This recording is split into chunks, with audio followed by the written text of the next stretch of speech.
ജനങ്ങൾക്ക് ഉപകാരപ്രദമായ രീതിയിൽ ആര് നല്ല കാര്യങ്ങൾ ചെയ്യുന്ന ഒരാളായിരിക്കും നമുക്ക് ആവശ്യം. അങ്ങനെ ഉണ്ടെങ്കിൽ ആവും വിവരം അറിയും. അതുകൊണ്ടല്ലേ അവർ നിൽക്കുന്നത്. അവരങ്ങനെ പോകാൻ അവരുടെ നേതൃത്വം ശക്തമാണ്. എന്ത് വിഷയം വന്നാലും തൃശ്ശൂർ പിടിച്ചോണ്ടേ പോകുന്ന കോൺഗ്രസിന്റെ കാര്യം തന്നെ കണ്ടില്ലേ? ഇത് അവിടെ തന്നെ നിന്ന് തിന്നും കുടിച്ച് നടക്കുന്നവർ തന്നെ വേലി വിളിക്കുക.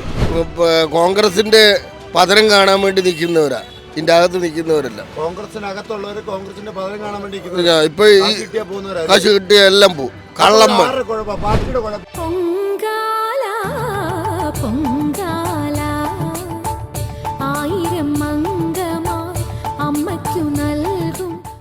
വ്യാവസായിക മേഖലയും കാർഷിക മേഖലയും അങ്ങനെ ഒരു ലോക്സഭാ മണ്ഡലത്തിന് വേണ്ടതെല്ലാമുള്ള മാവേലിക്കര ലോക്സഭാ മണ്ഡലം.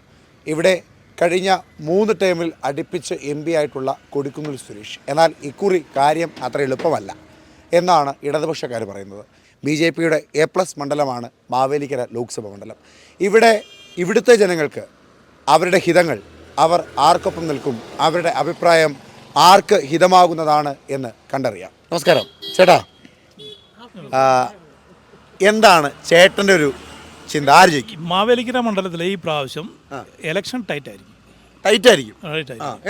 എന്നാലും കൊടിക്കുന്നിൽ സുരേഷിന് കുറച്ച് സാധ്യത കൊണ്ട് എങ്കിൽ തന്നെ പറയാൻ പറ്റത്തില്ല. BDJSന്റെ വോട്ട് പിടുത്തം പോലിരിക്കും. അതെ, അത് ഇത്രയും നാളിനിടയ്ക്ക് കറക്റ്റായിട്ടൊരു അവലോകനം പറയുന്ന ചേട്ടനാണ്. കാര്യം നമ്മളൊരു കാര്യം ചോദിക്കുമ്പോൾ ചിലപ്പോൾ ചിലർ പറയും ഇന്നാൾ ജയിക്കും, ഇന്നാൾ ജയിക്കും, ഇന്നാൾ തോക്കും, ഇന്നാൾ തോക്കും എന്നുള്ളതാണ്. അങ്ങനെയാണെങ്കിൽ ഈ വട്ടം ആര് ജയിക്കും? ഇത് ഭൂരിപക്ഷം പിന്നെ ഇടതുപക്ഷം ഒന്നുകൂടെ കോൺഗ്രസിൻ്റെ ഈ പ്രശ്നമെല്ലാം കൂടി നോക്കുവാണെങ്കിൽ പക്ഷേ ഇടതുപക്ഷത്തിന് ജയിക്കാൻ സാധ്യത അരുൺകുമാർ ഒന്ന് മനസ്സ് വെച്ചാൽ ചിലപ്പോൾ ജയിക്കാം. ഓക്കെ, അമ്മയുടെ അഭിപ്രായം എന്തോ? എനിക്ക് ഒരഭിപ്രായമില്ല. അതെന്തുവാ പിന്നെ ഇവിടെ ഇങ്ങനെ ഒരു കടയൊക്കെ ഇട്ടിരിക്കുന്ന അമ്മയ്ക്ക് ഇതിനെ പറ്റി ഒരു അഭിപ്രായം ഇല്ലെന്ന് പറഞ്ഞാൽ ഞാൻ വിശ്വസിക്കണം. എന്റെ അഭിപ്രായം പിടിക്കുന്ന ജയിക്കുമെന്ന്. അമ്മയ്ക്ക് കൊടുക്കുന്ന ജയിക്കണമെന്ന് അമ്മയുടെ താല്പര്യം ഇല്ലേ? ജയിക്കുവോ? ജയിക്കും. എത്ര വോട്ടിനൊക്കെ ജയിക്കുമായിരിക്കും? അത് എന്താ ഭൂരിപക്ഷം നമുക്ക് പറയാൻ പറ്റിയ ജയിച്ചിരിക്കും. ഉറപ്പാ. അരുൺകുമാർ ചെറുപ്പക്കാരനല്ലയോ? അത് സാരമില്ല. അത് തന്നെ അത് സാരമില്ല. അടുപ്പിച്ച് കൊടുക്കുന്നതിന് മതി ഇല്ലയോ? ചേട്ടനോ? ജയിക്കും. കൊടുക്കുന്നു ജയിക്കും. ഇച്ചിരി ബുദ്ധിമുട്ടിട്ടൊക്കെയാണ് ജയിക്കും. അപ്പൊ ആ ബുദ്ധിമുട്ട് കുറച്ച് കൂടി തോറ്റുക എന്ത് ചെയ്യും? തോക്കത്തില്ല. ഉറപ്പാ. ചേട്ടൻ പറഞ്ഞ BDJS കുറച്ച് ഏറെ വോട്ടങ്ങ് പിടിച്ച് കൊടുക്കുന്നു തോറ്റുക എന്ത് ചെയ്യും? അങ്ങനെ അവർ ഒത്തിരി പിടിക്കത്തില്ല. BJPക്കാരുടെ A+ മണ്ഡലം. അപ്പൊ അവര് പിടിക്കുന്നില്ലെന്നോ? ചേട്ടന്റെ അഭിപ്രായത്തിൽ ആരായിരിക്കും വരുന്നത്? പറയും. എൻ്റെ അഭിപ്രായത്തിൽ ഇപ്പം കോൺഗ്രസും കമ്മ്യൂണിസ്റ്റും പിന്നെ BJP കുറച്ച് വോട്ട് എല്ലാവർക്കും കൂടെ വരാൻ പറ്റുമോ? ഒരാൾ എന്താ വന്നാലും ഒരാൾ വരും. ഇവർ രണ്ടിൽ ആരിലും ഒരാൾ വരും. ഇവർ രണ്ടിൽ ഒരാൾ. BJP വരത്തില്ല. BJP വരാൻ ഇച്ചിരി പാടാണ്, ബുദ്ധിമുട്ടില്ല. എന്നാലും ചേട്ടന് താല്പര്യം ആര് വരണമെന്നാ? ഇടതുപക്ഷമല്ലേ ഭരിക്കുന്നത്. ഇടതുപക്ഷത്തിന്റെ ഒരാൾ വരട്ടെ. ഒരു മാറ്റം വരട്ടെ അല്ലേ? കഴിഞ്ഞ 2009-ലും 2014-ലും 2019-ലും ഒക്കെ ജയിച്ചു വന്നത് കൊടുക്കും സുരേഷ് അല്ലേ? അതുകൊണ്ട് അദ്ദേഹം കുറച്ചു നേരം മാറി ചെറുപ്പക്കാർക്കൊക്കെ ഇടം കൊടുക്കട്ടെ. അങ്ങനെ ചെറുപ്പക്കാർക്ക് ഇടം കൊടുക്കേണ്ട കാര്യമുണ്ടോ? ഇപ്പൊ വേറൊരു ഇടം കൊടുക്കണം. എവിടെ? ഇവിടെ കൊടുക്കണം. പക്ഷെ എന്നാലും ഞാൻ പറയുക ഇപ്പോഴത്തെ BJP വരുന്ന ഒന്നുകൂടെ നല്ലത്. അതെന്താ അങ്ങനെ പറയുന്നത്? എല്ലാവരും പറയുന്നത് BJP ഈ ഭരണം ഒന്ന് മാറണം. ഒരാൾ തന്നെ ഭരിച്ചാലും കുഴപ്പമില്ല. അതോ ഇവിടുത്തെ ലോക്സഭാ മണ്ഡലം മാറണമെന്നോ? എന്താ ഇവിടുത്തെ നമ്മുടെ ഇപ്പോഴത്തെ ഭരണത്തിന്റെ ഒരു മാറ്റം വരണം. ഈ ഇവിടുത്തെ ഭരണം ഞാൻ ചോദിക്കുന്നത് നമ്മുടെ കേരളത്തിലെ, അതായത് പിണറായി വിജയൻ മാറി നിൽക്കണമെന്ന് നമ്മൾ പറയുന്നില്ല. എന്നാലും ഒരു മാറ്റം ഉണ്ടാകണം. മാറ്റം ഉണ്ടായാൽ നമ്മുടെ കേരളം നന്നാകത്തുള്ളൂ, ശരിയാകത്തുള്ളൂ. അങ്ങനെയുള്ളൂ. പിണറായി വിജയൻ മാറിയാലേ നന്നാകത്തുള്ളൂ.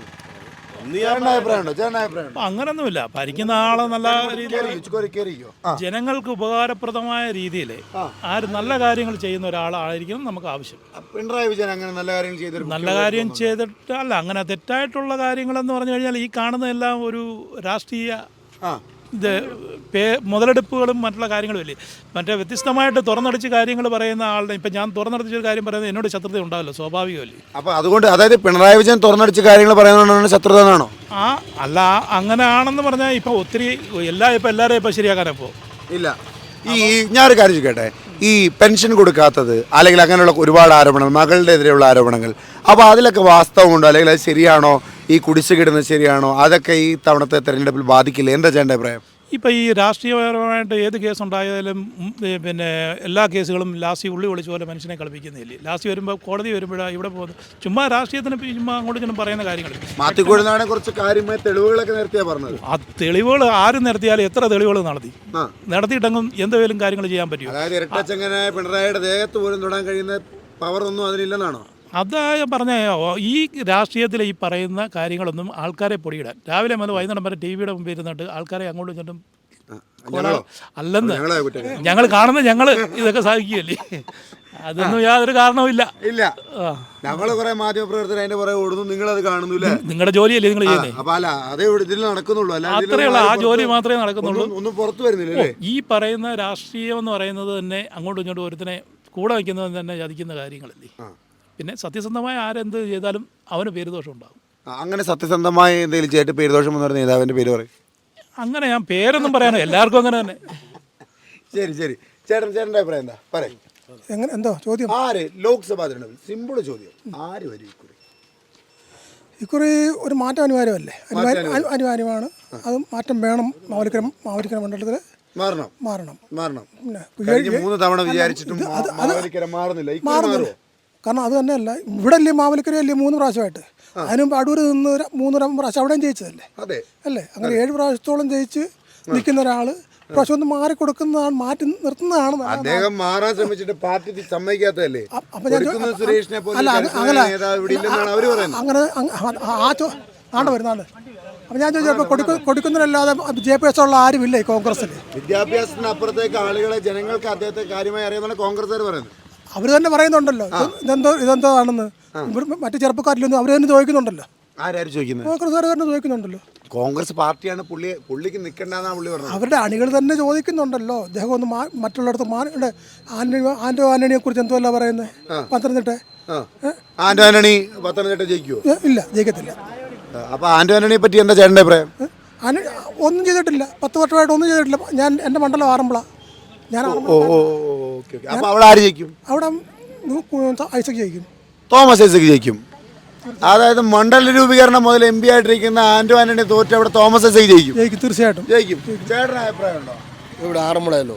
ആറന്മുളയല്ല, പത്തനംതിട്ടയിലെ കാര്യം ചുമ്മാ ചോദിച്ചത്. ഇവിടെ മാവേലിക്കനാണ് ചോദിച്ചോണ്ടിരിക്കുന്നത്. ചേട്ടൻ്റെ അഭിപ്രായം എന്താ? ചേട്ടന് ഈ ലോക്സഭ ഉണ്ടല്ലോ കാരണം. ഞാൻ പക്ഷേ വെളിയിലായിരുന്നു, നമുക്കറിയത്തില്ല. വെളിയിലാണെങ്കിലും വെളിയിലുള്ളവരാണ് കേരളത്തിലെ വിവരം. കേരളത്തിലുള്ളവരെക്കാൾ ഇവിടെ കൊടിക്കുന്നിൽ സുരേഷ് വീണ്ടും ജയിക്കും. തർക്കമൊന്നുമില്ല. ഈ ചേട്ടൻ പറഞ്ഞത് കഴിഞ്ഞ 3 തവണ അടുപ്പിച്ച് വന്നു, ഇക്കുറി ഒന്ന് മാറി നിൽക്കണം, പുതിയ ആൾ വരണം, ഒരു മാറ്റം ഉണ്ടാവണമെന്നൊക്കെ പറയുന്നു. അങ്ങനെ മാറ്റത്തിന് ആവശ്യമുണ്ടോ? ഇല്ല, ആവശ്യമില്ല. മിടുക്കനായിരുന്നു MP. പറഞ്ഞാൽ കേന്ദ്രത്തിൽ പോയെങ്കിൽ ഈ CPM-കാർ പോയാലൊന്നും ഉടങ്ങൊന്നും പറയത്തൊന്നുമില്ല. ഒന്നും പറയത്തില്ല. ആരിഫ് പറഞ്ഞത്, ആരിഫാണ് അവിടെ, അതായത് MP ആരിഫ് പറഞ്ഞിരിക്കുന്നത്, ആരിഫ് പറഞ്ഞത് ഞാനാണ് കാര്യമായി അവിടെ കാര്യങ്ങൾ സംസാരിക്കുന്നത്. കൊടുക്കുന്നിലാണ് നല്ലത്. കൊടുക്കുന്നിൽ ഇത്തവണ കാര്യമായി ഒരു ഭൂരിപക്ഷത്തിൽ വിജയിക്കും അതോ? അല്ല, പുള്ളിക്കാരൻ പറയുന്നുണ്ടല്ലോ, എനിക്ക് ഞാൻ നിൽക്കുന്നില്ല, ഇവിടെ ആരെങ്കിലും വേറെ നിർത്തണം നിൽക്കണം. പുള്ളി നിന്നാൽ ജയിക്കും, അത്രേ ഉള്ളൂ. ഞാനൊരു കാര്യം ചോദിക്കട്ടെ, ഈ കേരളത്തിൻ്റെ മുഖ്യമന്ത്രി പിണറായി വിജയൻ അരുൺകുമാറിന് വേണ്ടിയിട്ട് പ്രചരണത്തിന് മാവേലിക്കരയിൽ വന്നാൽ അരുൺകുമാർ വിജയിക്കുമോ? വന്നുകൊണ്ട് വിജയിക്കത്തില്ല. അല്ല, തൃശ്ശൂരിൽ സുരേഷ് ഗോപിയെ വിജയിപ്പിക്കാൻ വേണ്ടി നരേന്ദ്രമോദി വന്ന പോലെ ഇവിടെ പിണറായി വിജയൻ വന്നാൽ തോറ്റു പോവല്ലായിരുന്നു സുരേഷ് ഗോപി കഴിഞ്ഞ പ്രാവശ്യം. ഇതുപോലെ നരേന്ദ്രമോദി അന്ന് വന്നു അല്ലേ? അന്ന് തോറ്റുപോയി. അപ്പൊ ഇവിടെ തോക്കുവോ? പിന്നെന്താ അങ്ങനെ ഇത് ഇവിടെ ആര്? സുരേഷ് ഗോപി തൃശ്ശൂരിൽ തോക്കാൻ എന്ത് വിഷയം വന്നാലും തൃശ്ശൂർ പിടിച്ചോണ്ടേ പോകുന്ന പുള്ളി. വലിയ കട്ടിയാ. ശകലം. ചേട്ടന്റെ പേരെന്താ? ജോർജ്. ചേട്ടന്റെ അഭിപ്രായത്തിൽ ഇവിടെ ഈ കുറി ആര് ജയിക്കും? മാവേലിക്കര ജയിക്കാൻ സാധ്യത നമ്മുടെ കൊടിക്കുന്നിൽ സുരേഷാണ്. കൊടിക്കുന്നിൽ സുരേഷ് ജയിക്കും. നിങ്ങളെല്ലാവരും അപ്പൊ കൊടിക്കുന്നിൽ സുരേഷ് കൈ കൊടുക്കുക. കൊടിക്കുന്നിൽ സുരേഷ് വിജയിക്കുന്ന കൈ കൊടുക്കാനും അതെന്താ അങ്ങനെ കൊടുക്കും സുരേഷ് വിജയിക്കും പറയാൻ കാര്യം എന്താ? എന്ന് പറയാൻ കാര്യം മറ്റേ കാൻഡിഡേറ്റിന് എത്ര ഒരു പരിചയം ആൾക്കാർക്ക് പോരാ. ഒന്ന് പരിചയക്കുറവുണ്ട്, അതുകൊണ്ട് കൊടുക്കും സുരേഷ് വിജയിക്കും. പിന്നെ അടുത്തത് രണ്ടാമത്തെ കാര്യം ആ ഒരു കാര്യമാണ് അതിന്റെ മെയിൻ പ്രശ്നം. അല്ല കഴിവില്ലായ്മയൊന്നും അല്ല. അരുൺകുമാർ ഇപ്പം മികച്ചൊരു കാൻഡിഡേറ്റ് ആണ്, പക്ഷെ ആളുകൾക്ക് കൊടുക്കുന്നില്ലേ അറിയാവുന്നത്ര അറിയില്ല. വിജയിക്കാനുള്ള സാധ്യത ഉണ്ടായിരുന്നു. 11 സീറ്റ് കോൺഗ്രസ് പിടിക്കും. 11 ഉള്ളൂ. 19 നിന്ന് 11 അപ്പൊ കോൺഗ്രസ് താഴ്ന്നു പോകാന്ന് പറയാം. കോൺഗ്രസ് ക്ഷയിച്ചു പോയി എന്നല്ല അർത്ഥം. അല്ല ഇങ്ങനെ അപ്പം 3 സീറ്റ് ബാക്കി ആര് കൊണ്ടുപോയി എന്നുള്ള പ്രത്യേകം പറയണ്ടേ. BJP സീറ്റ് പിടിക്കുള്ളൂ. ഒന്നും പിടിക്കത്തില്ല. BJP ഈ വട്ടം ഒന്നും പിടിക്കത്തില്ല. ഉറപ്പ്. BJP ചേർന്നു. കരുണാകരന്റെ മോള് BJP ചേർന്നു. അത് നല്ലതാണോ? അത് നല്ല കാര്യമാണോ നമ്മളെങ്ങനെ പറയുന്നത്? ചേച്ചി അമ്മയുടെ അഭിപ്രായം എന്താ? അതവർ കാണിക്കുന്ന ഇത്രയും നാളും കരുണാകരൻ ഇങ്ങനെ ഇത് നിന്നിട്ട് ഇങ്ങനെ കോൺഗ്രസ് നിന്നിട്ട് പിന്നെ പെട്ടെന്ന് അത് മാറുന്നത് മോശമാണ്. നിൽക്കുന്നവരെല്ലാം കോൺഗ്രസിന് വേണ്ടി പൈസ കൊടുത്ത് അവരെല്ലാം കോൺഗ്രസിന്റെ പതനം കാണാൻ വേണ്ടി നിൽക്കുന്നവരാ. ഇതിന്റെ അകത്ത് നിൽക്കുന്നവരല്ല. കോൺഗ്രസിനകത്തുള്ളവർ കോൺഗ്രസിന്റെ പതനം കാണാൻ വേണ്ടി ഇപ്പൊ ഈ കാശ് കിട്ടിയ എല്ലാം പോവും. കള്ളന്മാർ. പാർട്ടിയുടെ കുഴപ്പമാണോ അവരുടെ കുഴപ്പമാണോ? എന്തോ പറയാനാ നമുക്ക് വല്ലതും പറയാനൊക്കെ. കോൺഗ്രസിന്റെ കാര്യം തന്നെ കണ്ടില്ലേ? ഇത് അവിടെ തന്നെ നിന്ന് തിന്നും കുടിച്ച് നടക്കുന്നവർ തന്നെ വേലി വിളിക്കുക, അങ്ങോട്ട് ചെല്ലും പോവുക. സാധാരണക്കാരെ പാർട്ടിക്കാരെ ഒരിക്കലും ആരെയും വിശ്വസിക്കാനൊക്കത്തില്ല. ഈ അങ്ങനെ ഉണ്ടെങ്കിൽ ആവും വിവരം അറിയും. അതുകൊണ്ടല്ലേ അവർ നിൽക്കുന്നത്. അവരങ്ങനെ പോകാൻ അവരുടെ നേതൃത്വം ശക്തമാണ്. അതായത് ഇടതുപക്ഷത്തിന്റെ നേതൃത്വം ശക്തമാണ്, അങ്ങനെ പോവില്ല. BJPയുടെ നേതൃത്വം, കേന്ദ്ര നേതൃത്വം ശക്തമാണ്. അതായത് കോൺഗ്രസിന് നിലവിൽ ശക്തമായൊരു നേതൃത്വം ഇല്ല. കുമ്പക്കുടി സുധാകരൻ എന്ന K സുധാകരനെ കൊണ്ട് പിടിച്ചെടുക്കാൻ കഴിയുന്ന ഒരു സാധനമല്ല കോൺഗ്രസ് എന്ന് പറഞ്ഞാൽ അവിടെ നേതൃത്വത്തെ പേടിയില്ലാത്തതുകൊണ്ടല്ലേ അവർ നടക്കുന്നേ. പേടിയില്ല, പേടിക്കണം. അപ്പൊ പാർട്ടിയിൽ നിലനിൽക്കാൻ പേടിക്കണമെന്നാണ് ചേട്ടൻ പറയുന്നത്? പേടിക്കുന്നതല്ല, ഒരാള് പറയുന്ന ഒരു ലീഡർഷിപ്പ് ഇല്ല. ആ ക്വാളിറ്റിയിൽ അവിടെ നിൽക്കാൻ സാധിക്കണം അല്ലേ? ഇല്ല. ശരി, റൈറ്റ്. അപ്പോൾ ചേട്ടൻ്റെ അഭിപ്രായം എന്താണ്? കോൺഗ്രസിന് അങ്ങനെ ഒരു വലിയ നേതൃത്വം ഇല്ലെന്നൊരു തോന്നലുണ്ടോ? കോൺഗ്രസിന് നേതൃത്വം ഇല്ലാത്തതൊന്നും വലിയ കുഴപ്പമായത് ആണ്. ശരി, കോൺഗ്രസിന് അങ്ങനെയാണെങ്കിൽ ആര് നേതൃത്വത്തിൽ വരണം ഇതൊക്കെ ശരിയാവണമെങ്കിൽ? ഇപ്പോഴത്തെ നേതൃത്വത്തിൽ എൻ്റെ അഭിപ്രായത്തിൽ ശശി തരൂർ വരണം. ശശി തരൂർ വന്നാൽ മതി. കേരളത്തിന്റെ പൾസ് അല്ലെങ്കിൽ കേരളത്തിലെ പൊളിറ്റിക്സ് കൃത്യമായി മനസ്സിലാക്കാനുള്ള ശേഷി ശശി തരൂരിനുണ്ടോ? ഉണ്ട്. കേന്ദ്രത്തിൽ ഇലക്ഷൻ നടന്നപ്പോൾ 1000 വോട്ട് കിട്ടിയത് ആർക്കാ? ശശി തരൂരിനാണ് കിട്ടിയത്. അത് കനകോലുവിനെതിരായിട്ട് മത്സരിച്ചോണ്ടല്ലേ? അല്ലല്ലോ, രാജീവ് ഗാന്ധി അല്ല, മല്ലികാർജുന ഖാർഗെക്കെതിരെ മത്സരിച്ചോണ്ട്. എന്നാലും പുള്ളി അറിയാമല്ലോ, 1000 വോട്ട് കിട്ടണമെങ്കിൽ ഒരു വോട്ട് പോലും ഒരാൾക്ക് കിട്ടത്തില്ല അവിടെ നിന്നാല്. 1000 വോട്ടുകൾ കിട്ടിയതുകൊണ്ട് മികച്ചതായതുകൊണ്ട് പറഞ്ഞില്ലയോ ഈ കോൺഗ്രസിനകത്തുനിന്ന് ആൾക്കാർ മാറുന്നത് എന്തിനാന്ന്? BJPക്ക് ഈ പണം മറിക്കാൻ ഇഷ്ടം പോലും പൈസയുണ്ട് BJPയിൽ. അപ്പം ഇവർക്ക് പേടിയായി നാളെ ഞങ്ങളുടെ വീട്ടിൽ ED വരും. ഇതാണ് എല്ലാവർക്കും. BJP ആളുകളെ അടർത്തിക്കൊണ്ട് പോകുന്നത് EDയെ കാട്ടി പേടിപ്പിച്ചും കാശ് കൊടുത്തൊക്കെ. അങ്ങനെയാണ് ഇപ്പം തന്നെ പത്മ പോകുന്നത്. അങ്ങനെ ഇപ്പം അന്വേഷണം വന്നിട്ടാണ് എന്നാ പറയുന്നത്. അപ്പൊ പത്മ അടക്കമുള്ളവരൊക്കെ പോകുന്നത് അതുകൊണ്ടാണെന്ന് അല്ലേ? ചേട്ടൻ്റെ അഭിപ്രായം എന്താ? കോൺഗ്രസിന് ആള് പോകുന്നതിന്റെ കാര്യം എന്തായിരിക്കും? ഇതാ, കോൺഗ്രസിൽ ആര് വന്നാലും ഇതൊക്കെ ശരിയാവും. വലിയ പാടാ. അല്ലെങ്കിലും ആര് വന്നാൽ, ഇനി ആര് വന്നാൽ നല്ലൊരു മനുഷ്യനാണ്. ആര് വന്നാൽ നല്ലൊരു മനുഷ്യനാണ്, പക്ഷേ അവനെ ഇരുത്തത്തില്ല. രാഹുൽ ഗാന്ധി നല്ലൊരു മനുഷ്യൻ, നല്ല മനുഷ്യനാണ്, അവനെ ഇരുത്തത്തില്ല. യോഗമില്ലാത്ത ഒരാളാണ്. യോഗമില്ലാത്ത. ചേട്ടൻ്റെ അഭിപ്രായത്തിൽ ഈ എത്ര സീറ്റ് കോൺഗ്രസ് ഇവിടെ നേടും? ഇവിടെ എന്ന് പറഞ്ഞാൽ കേരളത്തിൽ ഒരു 15 സീറ്റ് കിട്ടും. 15 സീറ്റ് നേടും. LDF ബാക്കി BJP വരില്ല. BJP സാധ്യത കുറവാണ്. പിന്നെ ഒരെണ്ണം വല്ല ലക്കിൽ കിട്ടിയെങ്കിൽ എടുത്തെങ്കിൽ എടുത്തോട്ടല്ലേ? ശരി, എന്തായാലും ഇവിടെ രാഷ്ട്രീയം വളരെ ചൂടുപിടിച്ച ചർച്ചയിലാണ്. എല്ലാവരെയും ഉൾക്കൊള്ളുവാൻ തയ്യാറാണ്. മാറ്റങ്ങൾ അനിവാര്യമാണെന്ന് പറയുന്നവരുണ്ട്. മാറ്റമൊന്നും വേണ്ട, ഇപ്പോൾ പോകുന്ന ഗതിയിൽ തന്നെ മാവേലിക്കര വികസിക്കട്ടെ അല്ലെങ്കിൽ പോകട്ടെ എന്ന അഭിപ്രായം ഉള്ളവരുണ്ട്. എന്തായാലും അഭിപ്രായങ്ങൾ വ്യത്യസ്തമാണെങ്കിലും ഈ നാടിൻ്റെ ഒരുമയും ഒത്തൊരുമയും ഒക്കെ വളരെ വലുതാണ്. ഇവിടുത്തെ രാഷ്ട്രീയ പൈതൃകവും അത്രമേൽ ബലപ്പെട്ടതാണ്. ഇനി അറിയേണ്ടത് മാവേലിക്കരയെ വാനോളം ഉയർത്തുവാൻ, മാവേലിക്കരയുടെ ശബ്ദമായി മാറുവാൻ ആര് അധികാരത്തിൽ എത്തും എന്ന് മാത്രമാണ്.